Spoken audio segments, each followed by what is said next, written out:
Hey guys, Rick with RallySport Direct here, and welcome back to another episode of What's in the Box. Today we've got the OLM dry carbon fiber side mirror covers in matte finish, specific for the 15 Plus, WRX, and STI.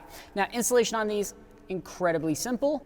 Utilizes this very thin 3M double-sided sticky tape, and that's going to ensure these have an OEM-like fit and finish, because that's the thing. Anytime you add on adhesive, usually it pops these out, and with how thin these are, you really can't afford these to not sit flush, but they do, and they look incredible.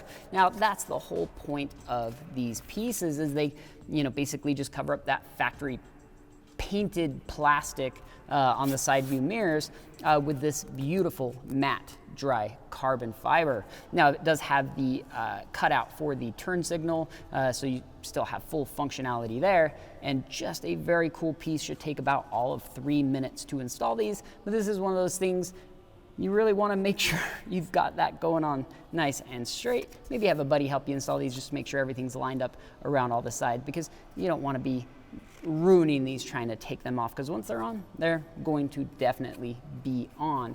But it's such a easy, quick, and what seems like would be a subtle piece, but it's really going to make a big difference in the way the car looks from the outside, and also makes the car very unique, in my opinion, as you're just not used to seeing a car with different colored mirrors. It's almost a kind of a motorsport type thing, but OLM has just done an incredible job. And being dry carbon fiber, these are basically weightless. Very cool pieces. Check them out. That's all the time we got for you today. Thanks for checking out What's in the Box. See you guys next time.